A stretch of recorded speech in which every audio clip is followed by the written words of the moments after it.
அவரோட அட்டென்ஷன் எல்லாம் பாஜக அதிமுக கூட்டணி ஒன்னாயிடுச்சு. அதிமுக பாஜக கூட்டணி எங்க ஒன்னா இருந்து அவங்க நம்மள சக்சஸ்ஃபுல்லா இருந்து நம்மள வந்து வீழ்த்திடுவாங்களோன்ற ஒரு பயம் அவருக்கு வந்துருச்சு. அப்புறம் வந்து இப்போ அதிக தொகுதி கேட்டாங்கன்னா எப்படி நம்ம இவங்க கிட்ட மேனேஜ் பண்ண போறோம்? இந்த மாதிரி ஏகப்பட்ட குழப்பங்கள் அவங்க கிட்டயே இருக்கு. ஆனா அவங்களோட கான்சென்ட்ரேஷன் எல்லாமே அதிமுக மேலதான் இருக்கு.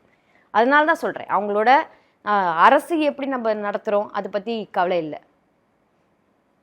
அரசு மக்கள் எப்படி இருக்காங்க அதை பத்தி கவலை இல்லை. இன்னைக்கு விலைவாசி தொடர்ந்து உயர்ந்து போயிட்டே இருக்கு விலைவாசி. அதே மாதிரி நீங்க பாத்தீங்கன்னா இன்னைக்கு எலக்ட்ரிசிட்டி பில்லு திருப்பியும் அதிகமா இருக்கு. ஒவ்வொருத்தரும் எப்படி கட்டுவாங்க? பால் விலை அதிகமா இருக்கு, ஒரு எது வாங்கினாலுமே விலை அதிகமா இருக்கு. இன்னைக்கு மக்கள் வந்து ஒரு ரெண்ட்டுக்கு கொடுக்கறதுக்கு கூட வந்து வழி இல்லாம இருக்காங்க. அப்ப அன்றாட சாப்பிட்றதுக்கு அவங்க என்ன வழி பண்ணுவாங்க? அந்த அளவு அதெல்லாம் பத்தி அவருக்கு கவலை இல்லை.